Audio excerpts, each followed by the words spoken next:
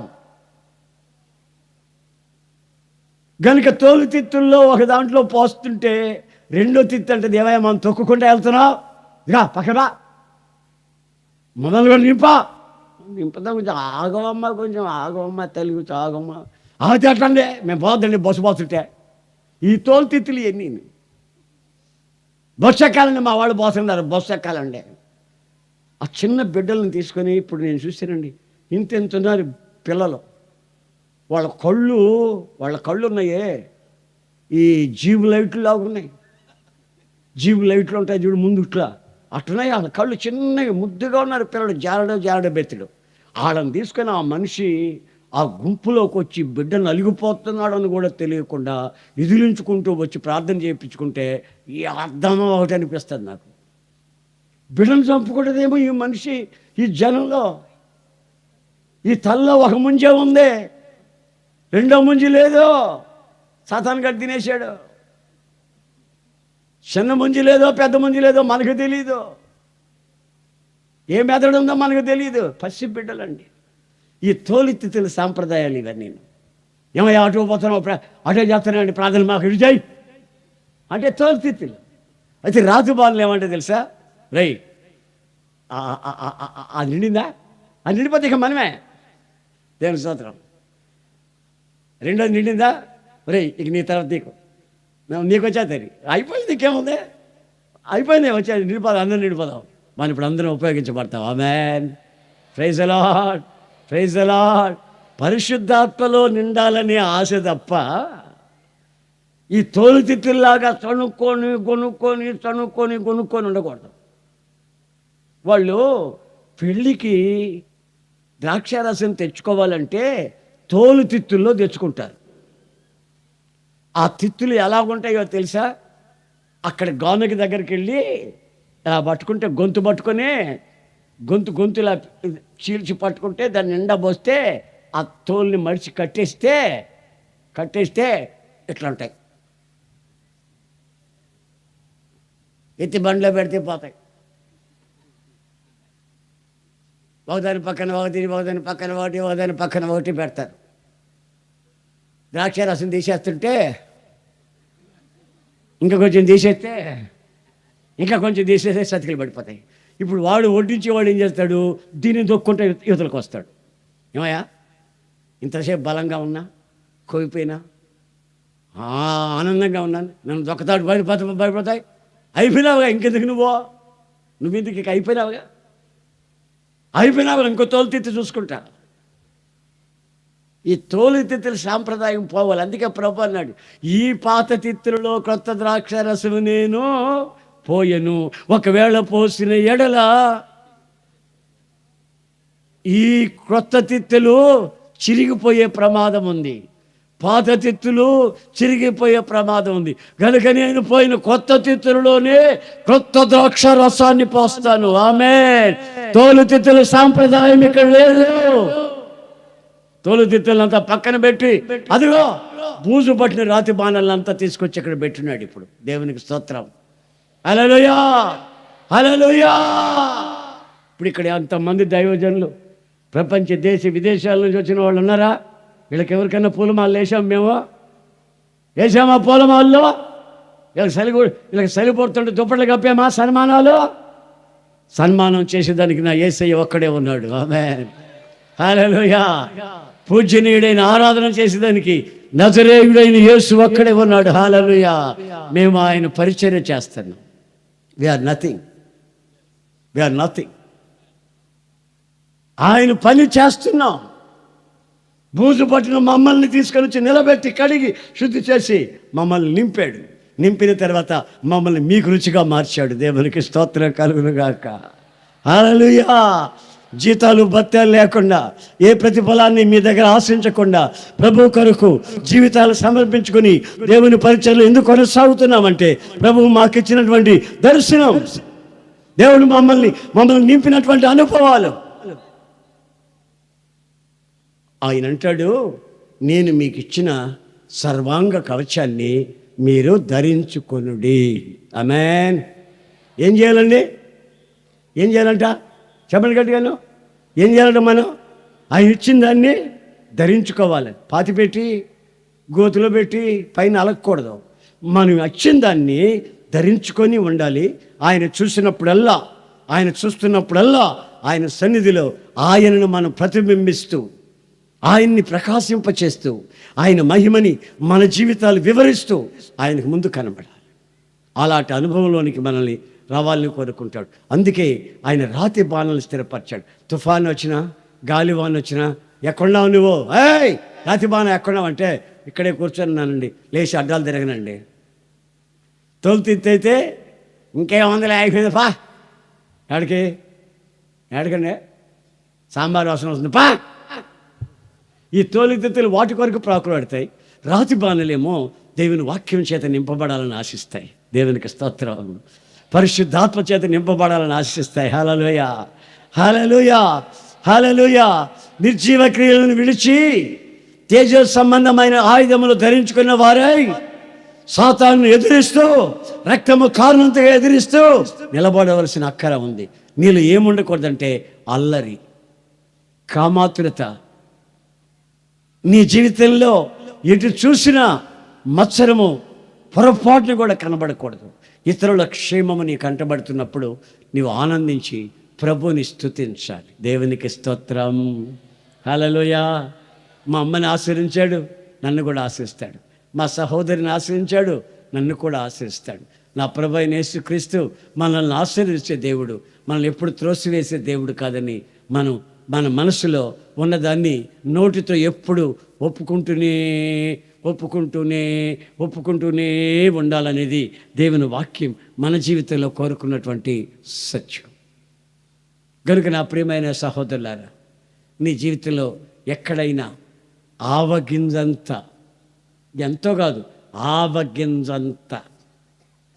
ఆ రోజు బెంగళూరు నుంచి ఒక కుటుంబం వచ్చి నాకు చెప్పారు, ఏమండి ఏసన్న గారికి ఇల్లు కట్టుకున్నాం, వచ్చి ప్రార్థన చేయండి అని. వెళ్ళాను, ప్రార్థన చేశాను, వచ్చాను. వస్తే ఆ కుటుంబానికి తెలిసిన మరొకరు ఉన్నారు. వాళ్ళ ఇంటికి పోయినప్పుడు, ఏమండి మిమ్మల్ని పిలవలేదా, పలానోళ్ళు ఇల్లు కట్టుకున్నారు కదా, మిమ్మల్ని పిలిచారని కూడా చెప్పారు, మీరు రాలేదేంటి, చాలా చక్కగా ఉంది ఇల్లు, బ్రహ్మాండంగా ఉంది, కట్టుకున్నారు అన్న. ఏమండి ఏసన్న గారు మీరు వెళ్ళారా? వెళ్ళారండి. ఎందుకు వెళ్ళారండి? అటు కొంపలకే అంటుంది ఈ అమ్మ. వాళ్ళేమో ఎంత కష్టపడ్డారో, దానికి ఎట్లా పైకి తీసుకొచ్చారో, వాళ్ళకి ఉద్యోగం దగ్గర నుంచి ఎంత లోన్ తెచ్చుకున్నారో, ఏ విధమైన ఇబ్బందుల్లో కట్టుకున్నారో వాళ్ళు చెప్పారు. ఈ మనిషి ఏమంటుందంటే, ఒక కుర్రాడు వాళ్ళ ఇంటికి వస్తున్నాడు, ఇంకా వస్తున్నాడా అండి? ఆడు కట్టిందనుకున్నారా? ఆడు కట్టాడా ఇల్లు? ఆడెవడా నేను చూస్తే, ఆడికి బనీన్ ఉంటే డైరీ లేదు, డైరీ ఉంటే బనీన్ లేదు. ఆడికి పరమ దరిద్రుడు. ఆడు కట్టించాడు ఇల్లు అని అంటదే కానీ వాళ్ళు కట్టుకున్నారయ్యా, మేము రాలేకపోయాము, బాగుందా ఇల్లు అని సంతోషపట్ల. కట్టారులే ఇల్లు, మేము కడతాం, చూడండి ఎట్లా ఉంటుందో. చూశారండి? అంటే అర్థం ఏంటంటే, ఈమె గుండె నిండా మత్సరం ఉంది, నోటి నిండా స్తోత్రం స్తోత్రం స్తోత్రం స్తోత్రం స్తోత్రం, ఎలడు ఎలడు ఎలడు స్తోత్రం అంటది. కూర్చున్న దగ్గర గుట్టుగా కూర్చోదు, ముందు కూర్చున్న వాళ్ళని గుద్దతుంది. ఆత్మ వచ్చి గుద్దిందే గుద్దు, ఒకటే గుద్దు. వెనకుండే వాళ్ళు ముందు గుద్దతానే ఉంటుంది. ఒక్క అడుగు కూడా ముందుకు పోదు, వెనక పోదు, గుద్దిందే గుద్దుడు. చోదరా చోదరా అంటది. అయితే గుండెల్లో ఉన్నది ఏంటో తెలుసా? మత్సరం. క్యాన్సర్ పుండు కంటే కూడా మహావేగంగా నీ ఆత్మీయ జీవితాన్ని పతనం చేసే ఆ భయంకరమైన స్వభావం. క్షేమంగా ఉన్న వాళ్ళని చూసినప్పుడు దేవుని స్తుతించడం, రేపు నాకు క్షేమాన్ని, సుఖాన్ని, నెమ్మది నాకు ఇవ్వబోతున్నాడు. లాగా, తోలుతిత్తుల్లాగా కాకుండా రాతి బాణల్లాగా ఎప్పుడైతే నువ్వు వాక్యం చేత నింపబడి నువ్వు ఆనందించి పరిశుద్ధాత్మలో నువ్వు పలుకుతావో మాటలు, అప్పుడు నీ జీవితానికి ఒక చెప్పశక్యంగానే ఒక ఆనందాన్ని ప్రభు నీకు అనుగ్రహించుటకు ఆయన కోరుకుంటున్న రోజు ఈరోజు. మీ జీవితాన్ని ఒక్కసారి ఈ రోజున పరీక్షించండి. దేవుని దీవెన ఉంది మీకు, ఉందా లేదా? ఉందా లేదా? డౌటా? ఉంటే అలోలో చెప్పండి. మనుషుల దీవెన ఉందా లేదా? పితరుల దీవెన, దైవ సేవకులు ప్రార్థన చేస్తే ఆ దీవెన మీ మీదకు ఉంటుంది. మీ నెత్తిని చేయబెడితే కాదు, ప్రార్థన చేస్తే చాలు ఆ దీవెన మీ మీదకి వచ్చేస్తుంది. ఎత్తిన పెడితేనే వచ్చేస్తుందేమో, పెన్నును తాకితేనే వచ్చేస్తుందేమో, కాళ్ళు పట్టుకుని ఊగులాడితేనే వస్తుందేమో అనుకుంటే మీ భ్రమ, తెలివి తక్కువ పనులు. మీరు ఎప్పుడైతే దేవుని సన్నిధిలో భయభక్తి కలిగి ఈ నిర్జీవ క్రియలను విడిచి పరిశుద్ధత కొరకు, పరిపూర్ణత కొరకు సాగిపోటుకు ఆశిస్తారో, ఆ ఆశిస్తున్న అనుభవాలలో నీ వ్యక్తిగత జీవితంలో ఆ యొక్క హోల్ హామర్ ఆఫ్ గాడ్, దేవుని యొక్క సర్వాంగ కవచాన్ని నువ్వు ధరించుకొని ఉంటావు. సాతాను గాడు వచ్చి నిన్ను చూస్తాడు. చూస్తే నీవు కనబడవు, నువ్వు ధరించుకున్న నూతన స్వభావం కనబడుతుంది. కనబడినప్పుడు వాడు నిన్ను చూసి గడగడ గడగడలాడిపోతూ వెనకంజ వేస్తాడు. ఏమాత్రం నీవు కానీ ఆ బట్ట తీసేసి, ఆ యొక్క జీవం కలిగిన బట్టను తీసేసి, వెలుగు సంబంధమైన బట్టను తీసేసి దాన్ని ధరించుకోకుండా మళ్ళా నీ పాత బుద్ధులు, నీ స్వభావాన్ని నువ్వు ధరించుకున్నావు అనుకోండి, తప్పక ఓటమి పాలవుతావు. ఆత్మీయతలో ముందుకు వెళ్ళలేవు. నీ కుటుంబంలో నీకు అవమానాలు కలుగుతాయి. నువ్వు వెళ్ళిన ప్రతి చోట శాపమే కలుగుతుంది. నీ బ్రతుకులో నీకు విలువ ఉండదు. విలువ ఉన్నట్టు నటించిన పైకి శాపంగానే మార్చబడుతుంది. ఒకవేళ నువ్వు కొడతావు, తిడతావని నిన్ను చూసినప్పుడు పలకరించొచ్చేమో కానీ కడుపులో తీరుని బాధ పెట్టుకుని వీడు ఎప్పుడు చస్తాడు, ఏ లారీ కింద పడతాడు, ఎప్పుడు చస్తాడని కబురు వస్తుందో, ఆ కబురు వస్తే బాగుండు, వీడు చస్తే కానీ నా పిల్లలు నేను బాగుపడినని చెప్పుకునే ఆ పరిస్థితులు వస్తాయి. కారణం ఏంటంటే నువ్వు తాగి తందనలాడుతూ పడిపోతున్నందువల్ల, పిల్లల్ని భార్యని పట్టించుకోండి ఆ కొంపకి ఈ కొంపకి తిరుగుతూ ఉన్నందువల్ల నీ వ్యక్తిగత జీవితంలో ఉండవలసిన నీ విలువను నీవు పోగొట్టుకుంటున్నావు. అయితే ప్రభు అంటాడు, అదిగో బూజు పట్టినటువంటి పాత్రలన్నీ తీసుకొని రండి, అదిగో రాతి బాణలు తీసుకురండి, వాటిని కడిగి శుద్ధి చేయండి. లోకస్తులు అంటారు, ఏమయ్యా మా సాంప్రదాయాలు మార్చేస్తున్నావు, మా సాంప్రదాయాలు మారుస్తున్నావేమిటి అని లోకులు అంటారు. మనం అంటాం, ఇది రాతి బాణల సాంప్రదాయం కానీ ఇది తోలుతిత్తుల సాంప్రదాయం కాదని నువ్వు ఖచ్చితంగా చెప్పవలసిన అక్కర ఎంతైనా ఉంది. కనుక నువ్వు దానికి సిద్ధపడి నీ నోట్లో ఎప్పుడు ఆ యొక్క కన్ఫెసింగ్, ఆ యొక్క ఒప్పుకోలు ఎప్పుడు నీ నోట్లో కనబడుతున్నాలని ప్రభువు కోరుకుంటున్నాడు.